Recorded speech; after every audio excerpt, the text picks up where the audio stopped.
Hey everyone, welcome back to my channel. I'm Andrew, currently a gap year student entrepreneur in Malaysia.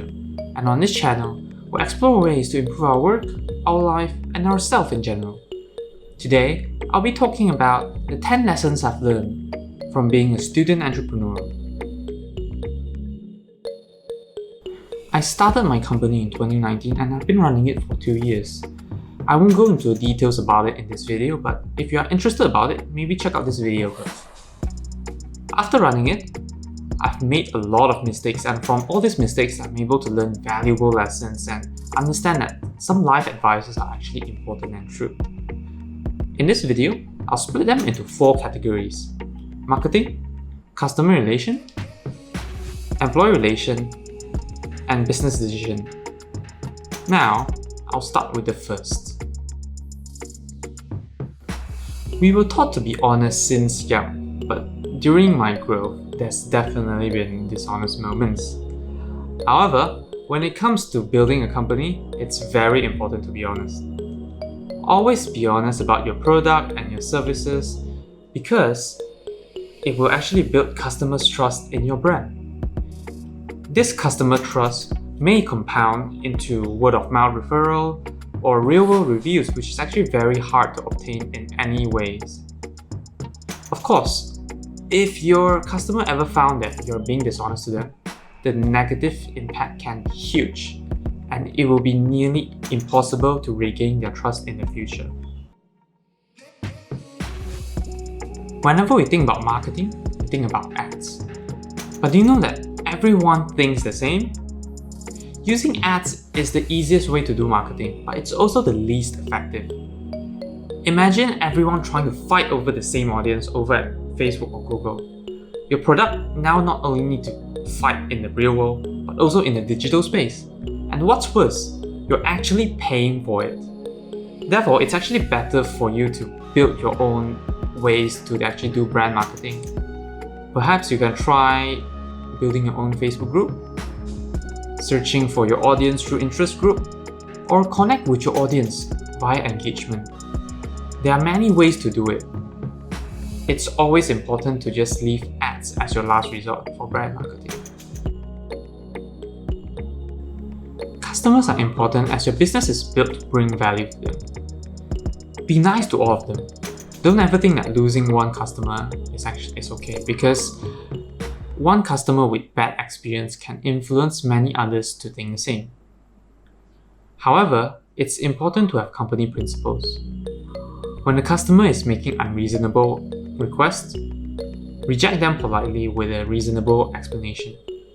Never be rude to them. We do our best to avoid mistakes, but humans are not fail-proof. When mistake occurs, it's important for us to make a sincere apology and try to accommodate them as much as possible, even if it takes time or money. Because it's very important to know that if we can change their bad experience into a good one, we may actually turn them into a returning customer because of our good service. It's important to build a culture of transparency in your company, because without it, conflicts may happen because of misunderstanding, meanings of your messages will get lost during transfer, and basically all processes become inefficient. Being transparent also allows the transfer of constructive feedback between you and your employees, which actually brings mutual growth, and it's ultimately good for the company. Unless you use your charisma to make all your employees believe in your ultimate vision, you'll probably be the only best performer in your company. In Dale Carnegie's book of How to Win Friends and Influence People, he says that there's only 2 ways to make someone do something. Either you reward them, or you really make them want to do it. You will put in all your effort into your company because you built it. It's basically like your baby. But to your employees, it's probably just another job, another same job that he can probably get anywhere. Therefore, unless you reward them or you make them a stakeholder and be in charge of the company, you'll probably be the only best performer and they will not perform anywhere near you. You shouldn't judge a good employee by its obedience, but instead you should judge it by their actions and responsibilities. Good employees won't just do as you say if they actually think of a better way. They'll just go and try out this better way, and if it works, that's great, good for everyone. But if it doesn't, don't worry, they'll actually take on the responsibility and do the damage control work. Therefore, whenever you see your employee experiments, don't stop them. Try to understand them. Maybe you'll find a good employee and they are just doing this for the betterment of the company. Being the founder, director, or owner of the company, time is your most valuable asset. You shouldn't be doing all those low-level tasks when it can be given to someone else, because your job in the company is to do all the high-level thinking. Whenever you find that the task that you're doing is distributable to others, distribute it.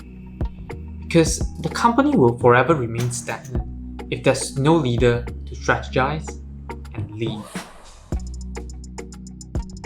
Whenever you face choices, feel free to consult others, but never rely on others to give you the answer. The purpose of consulting isn't just to find which decision to make, but it's for you to broaden your perspective. And then, you need to make a decision based on your experience after understanding all this perspective. If you just try to get a decision from all these people, you find that all of them give different decisions because they are making decisions based on different purpose, and only you will know which decision is best for your company. Instead of always relying on yourself or human labor, think about automating the process. Automation makes the process fast, efficient, and less prone to error, and it's always at a cost that's worth it over the long run. Introducing automation doesn't mean that you just have to fire people because they are not necessary anymore, but instead, you should actually promote those which perform well to work with higher level tasks in the company. By doing this, you're actually utilizing human potential at its best. These are all the 10 lessons which I've learned from starting a company as a student entrepreneur.